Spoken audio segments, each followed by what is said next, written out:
So business studies. So first of all, we'll discuss changing role of public sector. So why the role of public sector changing? Before 1991, due importance has been given to public sector enterprises, and after the new industrial revolution policy in 1948 up to 1991, many powers and investment has been done for public sector enterprises. But if when government evaluated in 1990, the public sector was not up to the mark. Public sector was not performing well. So that is why changing role of public sector was required, because it has been said that by that time in 1990, Indian government are not having even to pay import bill fortnightly. So that is the main problem with changing role of public sector. So public sector role has been changed since 1991. How? Major reform was restructure and revive potentially viable public sector units. So this is a major reform, that restructure means their investment and how they are working, how their remuneration, everything has been restructured for public sector units. And revive, if suppose public sector units are suffering the losses from the last many years, and now they can be revived by investing much more money, then they have been revived. So for this purpose, a specific board has been made for this purpose, for reviving or for restructuring the public sector. Now close down the public sector unit which cannot be revived. So this was the main purpose, that the public sector unit which were not able to revive or restructure, so they has been closed down. If they are suffering losses from the last 7 or 5 years, so that was the rule over there. A board has been formed for financial reconstruction and industrial reconstruction. That board has to look out everything in case of public sector unit. Now next thing is bring down the government equity in all non-strategic public sector unit to 26%. Non-strategic units means non-strategic public sector unit means where the plan is not directly connected to, where things are not directly connected to the strategy of the government, which government wants to do in the country. So here what happened, that government has to bring down, means to disinvest their or decrease the equity means their investment in all non-strategic public sector unit to 26% or lower than that also. Fully protect the interest of workers. So here when the public sector unit are to close down or restructure, revive, or there was the bringing down the government equity, all this happening, then full protection for the interest of worker has been taken care of. Now the first thing, now I'm just getting into point wise. First thing is reduction in the number of industries reserved for public sector unit from 17 to 8, then to 3. In 1956 resolution policy, public sector unit having reserved for 17 type of industry, but now it is after 1991, the resolution is for just 3 units, that is three basically business activities, that is atomic energy, arms and rail transport. So that means after 2001, the private sector could enter in all that also happens over there. So many resolution has been taken after 1991. As you are seeing, lots of multinationals around you, and you can all the things are accessible to you, whether producing in any part of the globe. So that is why the role of public sector has been decreasing, and now the role of many more multinational corporations you can see, joint venture you can see. So all these things are there. Multinational corporations are producing in your country. So all this is happening due to 1991 industrial policy. Second, disinvestment of shares, a select set of public sector. So in a select set of public sector, disinvestment means selling your share or equity to private sector. So that was happening over there, that equity share of public sector means public sector is selling their shares to private sector. Now the ownership with the private sector, and public sector will be paid by private sector for the shares. So that is happening in the disinvestment. Now what is the purpose of this particular disinvestment in many of the public sector? Because the public sector was not doing well, so it was very necessary to release a large amount which was blocked in public sector. So and with that amount, the burden can be reduced of the debt and interest, and those were very risky type of public sector, which where the government go for disinvestment. So transferring the risk from public sector to private sector. Now private sector has to carry on all those units which has been disinvested by government, reducing the government control in those areas where they were non-strategic, that was not required over there. In 1956 industrial policy, and before that government is giving so much protection for domestic company. Now government came to know that there is no need of monopoly or protection over there, so discouraging government monopoly was the main reason why disinvestment was done by the government. Now the third point is policy regarding SIC units to be the same as that for private sector. Well, SIC units means those units, those public sector unit which was suffering losses from the last 5 to 7 years. So they were considered as SIC unit, and if they cannot be revived मतलब अगर वो ठीक नहीं हो सकती बहुत पैसा लगाने के बाद भी, then they are to shut down. कौन करता था ये सारे काम? There is a board of industrial and financial reconstruction. This board has been made specifically to revive or restructure or to close down the public sector units which cannot be revived. Revive का मतलब जो अब ठीक नहीं हो सकती, बहुत loss हो चुका, अब कुछ नहीं हो सकता इसमें. Now the fourth point is memorandum of understanding. That memorandum of understanding has been signed and has been given by the government to this board that the purpose was greater autonomy. Autonomy means freedom of taking the action.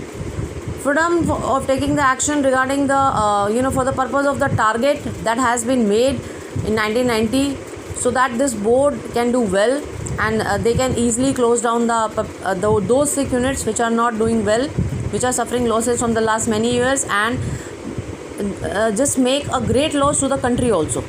So they are given the targets, these particular boards are given the targets with memorandum of understanding that no political interference will be there, no government interference will be there. These targets, these units are granted operational freedom, but they are accountable for not achieving the result on time. So that was with this board, and so memorandum of understanding basically was the purpose was that there was no interference of government official and political parties. When the public sector units call for shutting down, then no need to interference from any party. So there is a memorandum of understanding which is specifically made by the government for this board. Now the next topic is difference between public sector and private sector.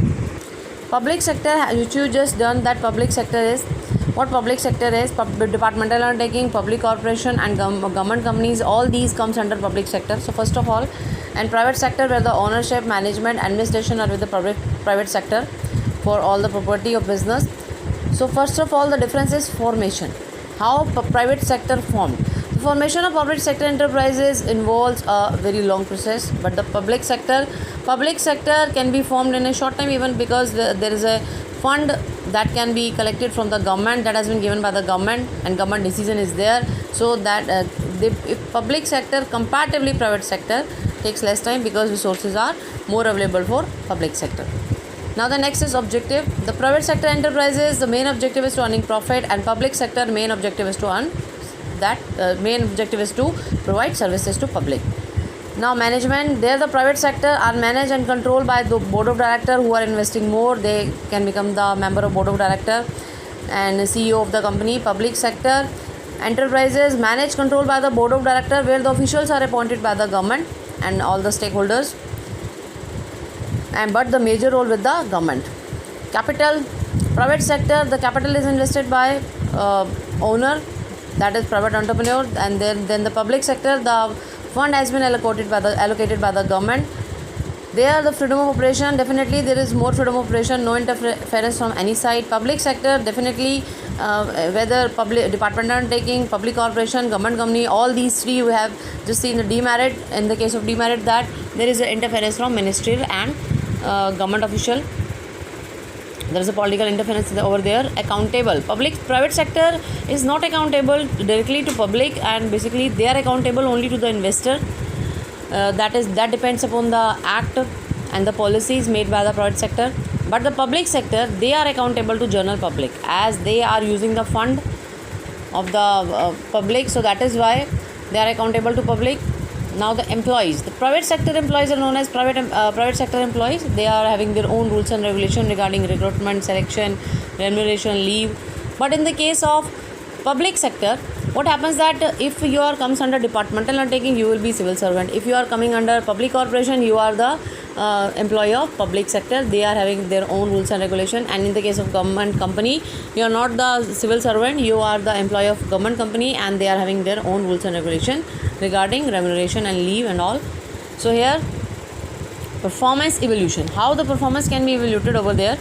Well, in the case of private sector, that has been judged only for economic gain or profit, but in the case of public sector, the performance can be known with the definitely gain matters, but many social welfare activities, many public welfare activities also can be the evaluation criteria for the judgment for public sector enterprises. Now your next topic is multinational corporations.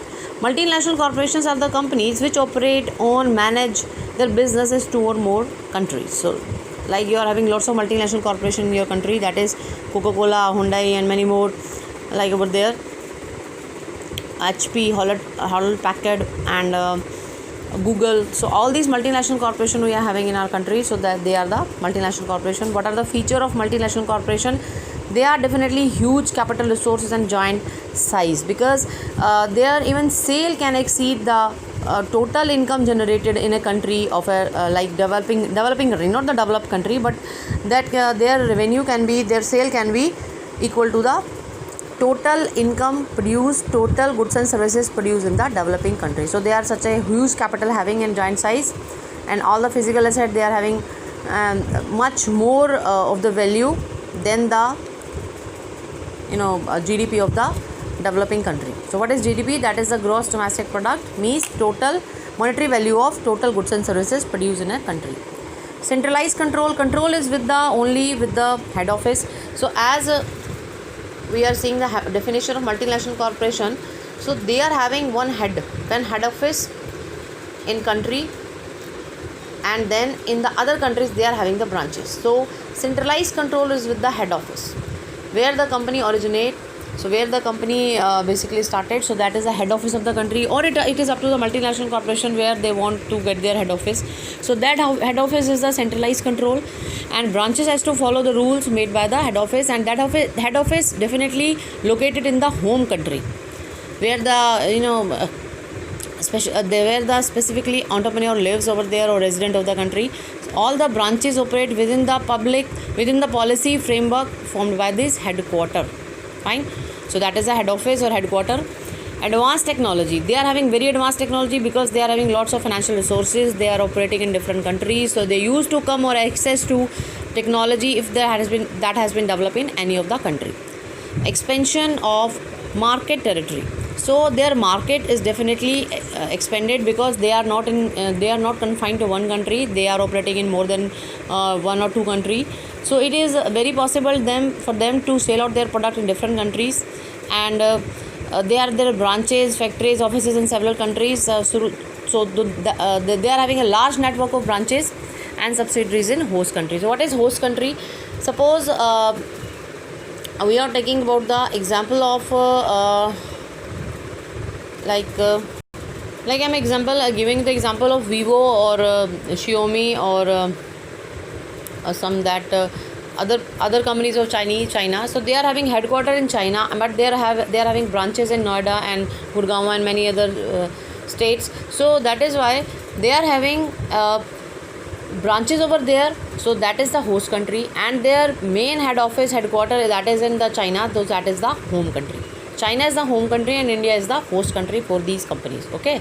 Now next is oligopolistic power. Oligopolistic means power in a few hands. So when the multinational corporations are there in your country, they are having a large resources and everything is accessible to them, because they are operating in various countries. So technology is very much accessible to these companies. So oligopolistic power definitely with the multinational corporation. But oligopolistic power का मतलब पैसा और सारे resources और सारी power एक कुछ ही हाथों में रहे, इसको बोलते हैं oligopolistic power. So that is the oligopolistic power with the multinational corporation, because they are having a very huge financial resources. Now, and that is also not good for the economy also. So government has to take care. Now due to this global epidemic, many times government is taking action, like the rule has been made that if the 51% product must be made in India, that can be, this is the main certificate which is given by today's CAs or other experts or professional. They are granting to the companies, and that is very important. So suppose there is a multinational corporation and they must make 51% of the product in India, definitely fine.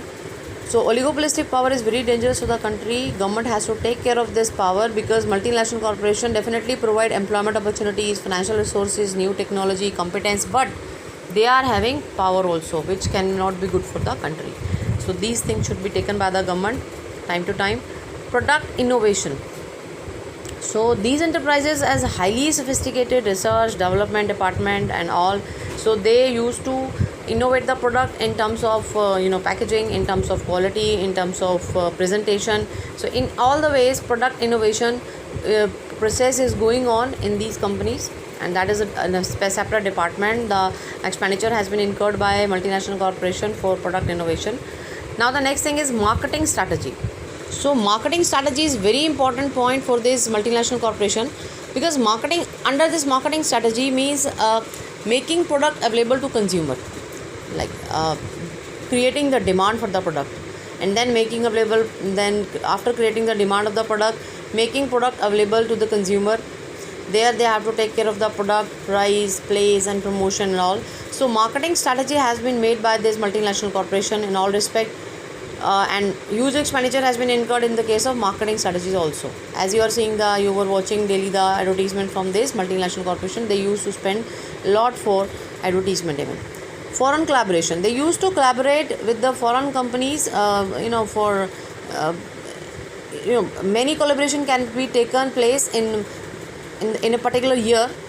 So collaboration can be related to the sale of technology, production of goods, or for sharing the brand or any other purpose. They used to collaborate with each other. Foreign collaboration is the main point of multinational corporation. They are doing the collaboration in a year more than once, twice or thrice, how many times they can. You can get this information from news also, how many foreign collaboration used to occur in a year.